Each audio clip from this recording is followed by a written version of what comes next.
घर जल रहा था मेरा, सब तमाशा देख रहे थे। जिनसे उम्मीद थी मदद की, वो तो हाथ सेक रहे थे। नमस्कार, आदाब, सत श्री अकाल दोस्तों, स्वागत है आप सबका मेरे YouTube चैनल स्वप्निल जंक्शन पर। और मैं आशा करता हूं कि आप सभी स्वस्थ और सुरक्षित होंगे। दोस्तों, कल यानी 18 फरवरी की तारीख को संयुक्त किसान मोर्चा की ओर से देशव्यापी स्तर पर रेल रोको अभियान बुलाया गया था। इसका आह्वान किया गया था, जिसका नतीजा यह रहा दोस्तों कि देश के अनेकों हिस्सों में, अलग अलग हिस्सों में दोपहर 12 बजे से शाम 4 बजे तक आपने कल जो दृश्य देखे उसमें आपने देखा कि किसान संगठन, किसान और कई सारे राजनीतिक संगठनों के कार्यकर्ताओं द्वारा देश के अलग अलग राज्यों में, अलग अलग शहरों में ट्रेनों को या तो रोका गया या फिर उससे पहले ही कुछ अंदेशे को देखते हुए, कुछ अनहोनी ना हो जाए इस अंदेशे को देखते हुए, पुलिस प्रशासन और रेलवे प्रशासन की ओर से जो स्टेशन है जहां पर प्रदर्शन ज्यादा हो रहे हैं, वहां पर ट्रेनों को जाने से ही रोक दिया। इसका नतीजा यह भी रहा दोस्तों कि कई सारी जो आवाजाही थी वो बाधित हुई। इसके अलावा जो हजारों की संख्या में उन ट्रेनों के भीतर यात्री सफर कर रहे थे, उन्हें भी निश्चित रूप से परेशानियों का सामना करना पड़ा। लेकिन यहां पर एक बात मैं आपको बताना चाहूंगा दोस्तों कि इस पूरे रेल रोको अभियान के तहत कल जो चीजें हमारे सामने आई, जो जो घटनाएं कल हुई, वो कहीं ना कहीं एक प्रकार से अद्भुत थी, कहीं ना कहीं एक प्रकार से ऐतिहासिक भी थी। अब ये शब्द मैंने क्यों बोले, इसके कुछ कारण आप समझ लीजिए दोस्तों। पहले क्या होता था दोस्तों हमारे देश के भीतर कि जब भी कहीं पर भी चक्का जाम बुलाया जाता था या फिर कहीं पर भी रेल रोको अभियान बुलाया जाता था, तो फिर कहीं ना कहीं ये अंदेशा जरूर सबके मन में होता था, इस बात की आशंका जरूर सबके मन के भीतर होती थी कि कहीं ना कहीं सरकारी संपत्तियों को नुकसान जरूर पहुंचाया जाएगा, गाड़ियों में तोड़फोड़ की जाएगी, आग लगाई जाएगी, हिंसा भी होगी। लेकिन कल जो कुछ हुआ उसमें आपको हिंसा का शब्द भी नहीं मिलेगा। कहीं पर भी कल रेल रोको अभियान के तहत देश के कई राज्यों में रेलों को रोका गया, रेलगाड़ियों को रोका गया, जिसमें उत्तर प्रदेश, जिसमें पंजाब, जिसमें हरियाणा, जिसमें राजस्थान, जिसमें मध्य प्रदेश, उत्तराखंड, जिसमें राजस्थान, जिसमें पश्चिम बंगाल, उड़ीसा, बिहार, महाराष्ट्र, कर्नाटक, ऐसे तमाम राज्यों में रेलगाड़ियों को रोका गया कुछ समय से लेकर कई घंटों तक, जो 12 से 4 बजे का समय था इसके दरमियान। लेकिन कहीं से भी आपको हिंसा की खबर नहीं देखने को मिलेगी, ना ही सुनने को मिलेगी। बल्कि आपको मैं बताना चाहूंगा दोस्तों कि आपको खबरें जो सुनने को मिलेंगी वो सुनने को मिलेंगी कि किसानों ने माफी मांगी। और ये सच है दोस्तों, किसानों ने जितने भी वहां पर प्रदर्शन कर रहे थे, या तो उन्होंने जो ड्राइवर्स थे ट्रेन के, चाहे मालगाड़ी के हो या फिर सवारी गाड़ियों के हो, यात्री गाड़ियों के हो, उन तमाम ड्राइवर्स को चाय दी, उन तमाम ड्राइवर्स को कहीं कहीं पर तो माला भी उनको पहनाया गया। इसके अलावा जो ट्रेन में सफर कर रहे थे यात्री, उन तमाम यात्री गणों को, अगर उनके पास बच्चे हैं छोटे छोटे, तो उन बच्चों को दूध भी दिया गया, चाय दी गई तमाम जो यात्री सफर कर रहे थे कई कई जगह पर। इसके अलावा जलेबी, मट्ठा, इसके अलावा हलवा, सब कुछ बांटा गया, फल भी बांटे गए, फूल भी दिए गए कई कई जगह पर। इसके अलावा दोस्तों यहां पर मैं आपको एक बात और बताना चाहूंगा कि चाहे पुलिस प्रशासन हो या फिर किसान हो जो आंदोलन कर रहे हैं या जो कल प्रदर्शन कर रहे थे, उनके बीच एक प्रकार से एक बेहतरीन तौर पर आपने कल देखा होगा कि समन्वय भी स्थापित हो चुका था।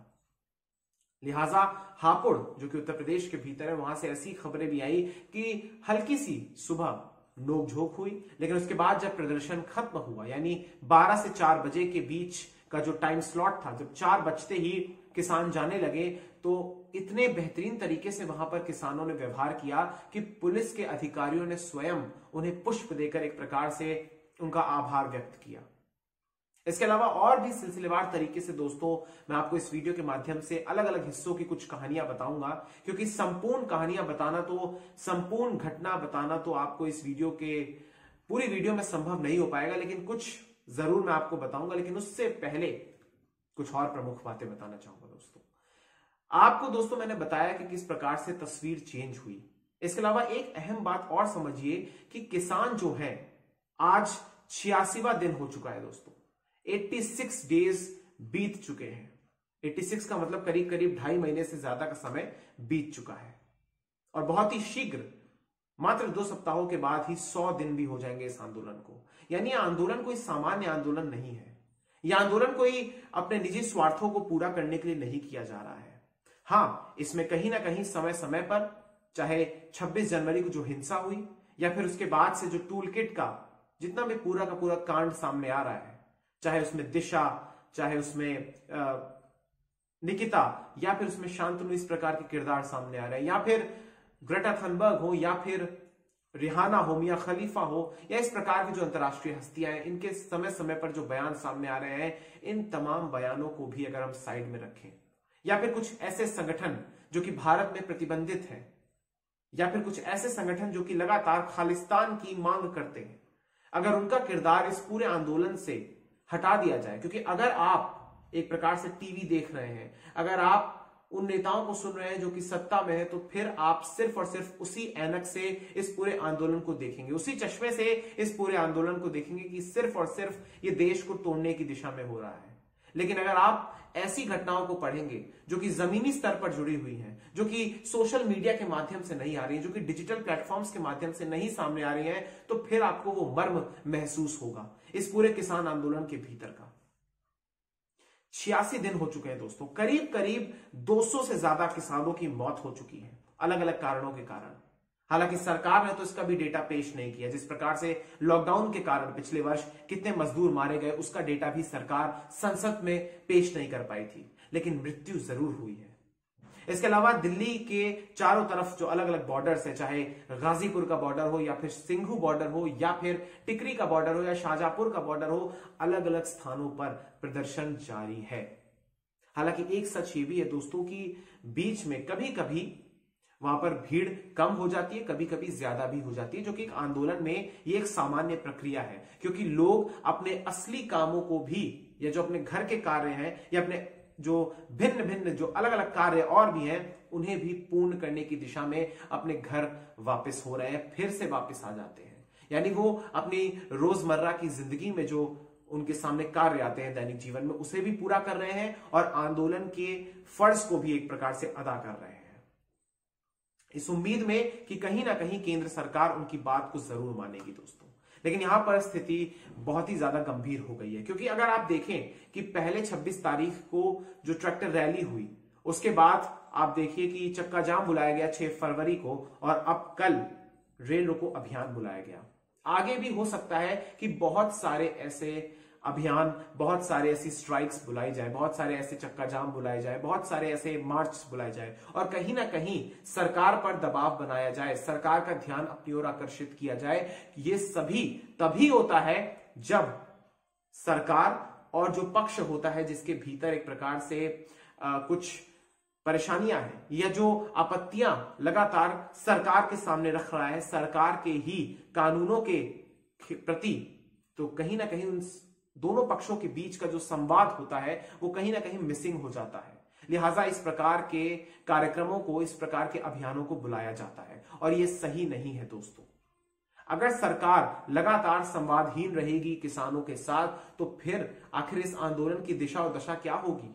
क्योंकि कहीं ना कहीं सरकार को इस बात का एहसास अभी तक नहीं हो रहा है कि ये आंदोलन सरकार के खिलाफ ही जा सकता है। वो अभी तक ये मानकर चल रही है कि चाहे पश्चिमी उत्तर प्रदेश हो या फिर हरियाणा हो या राजस्थान का इलाका हो या फिर पंजाब का इलाका हो, सिर्फ यहीं पर ही महापंचायतों का दौर चल रहा है, या फिर सिर्फ यहीं के ग्रामीण इलाकों में और शहरी क्षेत्रों में महापंचायतें हो रही हैं, जिसमें एक प्रकार से भीड़ को जुटाया जाता है और फिर सरकार के खिलाफ वहां पर बातें होती है। नहीं, धीरे धीरे इसको सरकार को समझना होगा, और मैं मानता हूं कि वो समझ भी रहे होंगे कि कहीं ना कहीं यह आंदोलन भारत के ग्रामीण इलाकों तक पहुंच रहा है, धीरे धीरे व्यापक स्तर पर पहुंच रहा है, और ये सरकार की सत्ता के लिए भी बहुत बड़ा खतरा हो सकता है आने वाले समय में। लेकिन मुझे नहीं समझ में आ रहा कि इतने परेशानियां क्यों सरकार किसानों को दे रही है, और सरकार क्यों संवाद नहीं कर रही है। अभी तक तो बात सिर्फ ये चल रही थी कि कब इस पूरे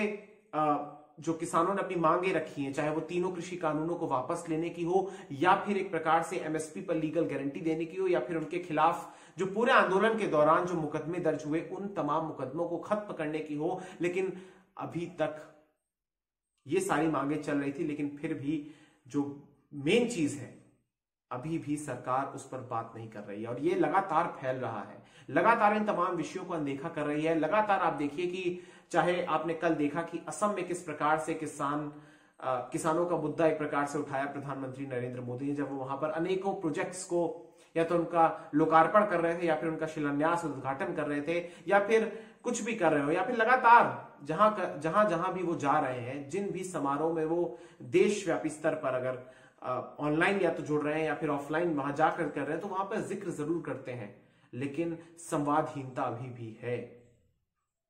मंच पर से कहना और सामने बैठकर बात करने में बहुत बड़ा फर्क होता है। सिर्फ कहने में और सुनने में भी बहुत बड़ा फर्क होता है। वहां पर सिर्फ कहा ही जा रहा है, सुना नहीं जा रहा है। महापंचायत के स्तर पर भी अगर मैं आपको बताऊं दोस्तों, देश के अलग अलग हिस्सों में हो रही है, वहां पर भी आप देखिए कि लगातार लाखों की संख्या में भीड़ जुट रही है। मैं आपको सच बता रहा हूं, लाखों की संख्या में। यानी कहीं ना कहीं एक प्रकार से सत्ता के खिलाफ एक माहौल जरूर तैयार होगा, क्योंकि किसान इस देश का बहुसंख्यक है। 40 करोड़ से ज्यादा लोग इस देश के भीतर किसानी करते हैं, और अगर सब एकजुट हो गए तो सरकार की गद्दी हिल जाएगी, सरकार की रेल भी बेपटरी हो सकती है। लिहाजा अब लौटूंगा दोस्तों अपने इस विषय पर। यहां पर मैं आपको बताना चाहूंगा दोस्तों कि कल जो कुछ भी हुआ, कल जो रेल रोको अभियान हुआ, उसके कुछ मेन पॉइंट्स आपको बताना चाहूंगा। लेकिन उससे पहले मैं आपको बताऊंगा कि दिल्ली एनसीआर का जो इलाका है, वहां पर एहतियातन कई सारे सुरक्षा के इंतजाम किए गए। ना सिर्फ दिल्ली एनसीआर में, क्योंकि दिल्ली एनसीआर में 4 मेट्रो स्टेशन को बंद भी किया गया एहतियातन। इसके अलावा गाजियाबाद स्टेशन और नई दिल्ली के जो स्टेशन था उसे इस पूरे चक्का जाम से दूर रखा गया, क्योंकि वहां पर मैं दोस्तों आपको बताना चाहूंगा कि जो आने वाले आगे स्टेशन थे उस पूरे रेल मार्गों पर अलग अलग, वहां पर अगर ट्रेनों को नहीं भेजना था किसी उन किसानों से बात करने के लिए, उन किसानों द्वारा रोके जाने की उस उद्देश्य से उन ट्रेनों को नहीं रुकना था, तो लिहाजा कई जगह पर इन्हीं स्टेशनों पर ट्रेनों को रोक दिया गया। इसके अलावा दोस्तों मैं आपको बताना चाहूंगा कि राजस्थान के जयपुर, बूंदी, अलवर, कोटा, चुरू और हनुमानगढ़ में प्रदर्शनकारियों ने ट्रेनों को रोका। जम्मू कश्मीर में भी इसका पूरा प्रभाव दिखा, खास तौर पर दिखा जम्मू में। इसके अलावा उत्तरी जोन की 25 ट्रेनों को या तो रोक दिया गया, या फिर उन्हें रद्द कर दिया गया, या कुछ समय के लिए एक प्रकार से उन्हें रोक दिया गया। ये मैंने आपको बता दिया, तकरीबन 25 ट्रेनों को, जिनकी बाद में क्लियरेंस मिलने के बाद आवाजाही शुरू हो गई। इसके अलावा हरियाणा के जुलाना में ट्रेन के ड्राइवर को चाय पिलाई गई। पलवल में ट्रैक को अवरुद्ध किया गया था, वहां पर भी प्रदर्शन हुए थे। अंबाला में दोस्तों रेलवे ट्रैक पर किसानों ने एक प्रकार से गद्दे बिछाकर वहां पर प्रदर्शन किया। इसके अलावा हरियाणा की अगर मैं बात करूं तो सोनीपत में, जींद में भी, यहां पर भी, कुरुक्षेत्र में भी लगातार प्रदर्शन कर हुआ, रेल को रोका गया, ट्रैक पर बैठ गए किसान, महिला किसान भी इसमें थे शामिल। इसके अलावा गाजियाबाद में उत्कल एक्सप्रेस को प्रशासन ने रोके रखा, क्योंकि मोदी नगर जो कि उत्तर प्रदेश में ही है, वहां पर किसानों ने ट्रेन को रोका था, और जो वहां पर जितने भी यात्री थे उनको खाद्य सामग्री भी मुहैया कराई थी। वहां पर एहतियातन जो प्रशासन है उसने उस ट्रेन को जाने नहीं दिया। इसके अलावा पुणे में कोयना एक्सप्रेस को रोका गया दोस्तों, और खुर्जा में नई दिल्ली दरभंगा हमसफर एक्सप्रेस को भी रोका गया। अगर मैं बात करूं उत्तर प्रदेश के या पश्चिमी उत्तर प्रदेश के अनेकों हिस्सों की, कुछ अलग अलग हिस्सों की, तो जिसमें हापुड़ का इलाका आता है, जिसमें मेरठ आता है, जिसमें सहारनपुर आता है, यहां पर भी प्रदर्शन हुआ। पंजाब की बात करूं दोस्तों तो पंजाब में जालंधर में सुपर एक्सप्रेस को रोका गया। इसके अलावा लुधियाना में पश्चिम एक्सप्रेस को रोका गया, फगवाड़ा में भी ट्रेन को रोका गया, मालवा एक्सप्रेस को। इसके अलावा अमृतसर में भी ट्रेनों को रोका गया और प्रदर्शन हुए अलग अलग ट्रैक्स पर। इसके अलावा बिहार के पटना की अगर मैं बात करूं तो यहां पर राजनीतिक संगठन ने भी प्रदर्शन किया। जेएपी यानी जन अधिकार पार्टी, जो कि वहां के स्थानीय नेता पप्पू यादव की पार्टी है, उनके कई कार्यकर्ता पटरी पर ही लेट गए, और फिर पुलिस और उनके बीच जो हटाने को जो एक प्रकार से रस्साकशी हुई, वो पूरा का पूरा मंजर आप सबने कल टीवी पर देखा होगा, वो सब भी हुआ। कई कार्यकर्ताओं को हिरासत में भी लिया गया। इसके अलावा बहुत सारी ऐसी घटनाएं सामने आई दोस्तों। अगर मैं उड़ीसा की बात करूं, वहां पर भी किसान लेट गए, और झारखंड की बात करूं तो राजधानी रांची में वहां पर लेफ्ट के कार्यकर्ताओं ने प्रदर्शन किया। ऐसे बहुत सारे दृश्य आए हैं सामने। बंगाल में भी, पश्चिम बंगाल में भी कुछ स्टेशनों पर कई सारे राजनीतिक दलों ने और कई सारे किसानों ने भी प्रदर्शन किया। यह आपको मैंने संक्षेप में बता दिया दोस्तों। इसके अलावा भारी पुलिस बल की भी तैनाती हुई थी कुछ राज्यों में, जिसमें उत्तर प्रदेश, जिसमें पंजाब, जिसमें हरियाणा, जिसमें राजस्थान, जिसमें पश्चिम बंगाल। यहां पर 20 अतिरिक्त कंपनियों को तैनात किया गया था आरपीएसएफ की। और आपने देखा होगा कि उन दृश्यों में कि हर जगह प्रमुख शहरों में देश के आरपीएफ और जीआरपी के जवान भी शामिल थे पुलिस के साथ।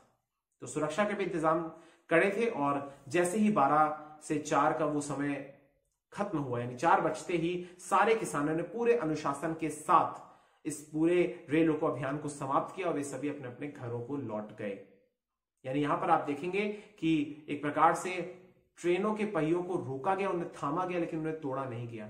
जिनको भी तकलीफें हुई, किसान लगातार उनकी सहायता करने की दिशा में प्रयास करते रहे, खाने पीने की भी व्यवस्था की, प्रबंध किया। लेकिन हाँ, इसमें इस बात को भी कतई तौर पर इंकार नहीं किया जा सकता कि उन यात्रियों को परेशानियां हुई, लेकिन किसानों ने भी एक प्रकार से एक उद्देश्य के साथ इस ट्रेन को रोका था, ताकि वो सभी एक संदेश दे सके उन यात्रियों को भी कि आप हमारी करीब करीब 2.5 महीने की जो समस्याएं हैं उसे समझिए, आप हमसे जुड़िए, आप हमारे सरोकारों से जुड़िए, आप सरकार की बातों को नहीं देख रहे। क्योंकि सरकार को आप देखिएगा दोस्तों कि कहीं ना कहीं 2, 4, 5 चेहरे ऐसे हैं जो कि आपको लगातार दिखते रहेंगे। वही मीडिया आपको दिखाता रहेगा और वही कहीं ना कहीं आपकी टीवी स्क्रीन पर लगातार रेंगते भी रहेंगे। और कुछ कहीं वो ये चले गए, कहीं वो साक्षात्कार दे रहे होंगे, कहीं परियोजनाओं का लोकार्पण कर रहे होंगे। कहीं ना कहीं इस पूरे आंदोलन को उसकी आड़ में उसके कारण छिपाया भी जा रहा है। तो लगातार आप देखेंगे दोस्तों कि किसान अपने तरीके से प्रयास कर रहे हैं।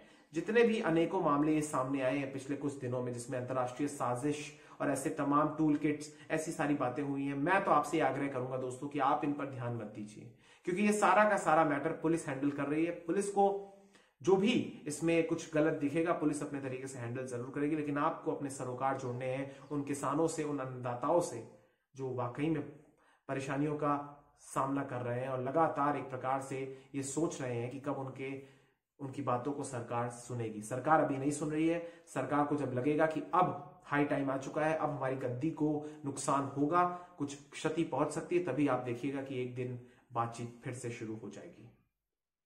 जाते जाते दोस्तों पेट्रोल का भी जिक्र करना चाहूंगा। ईंधन का जिक्र करना बेहद जरूरी है, क्योंकि आज भी पेट्रोल और डीजल की कीमतों में वृद्धि हुई है। पेट्रोल की बात करूं तो इस पे प्रति लीटर 31 रुपए का इजाफा हुआ है। तो वहीं डीजल की अगर मैं बात करूं तो इसकी कीमत में प्रति लीटर 33 पैसे का, माफ कीजिएगा, और उसमें 31 पैसे का प्रति लीटर इजाफा हुआ है।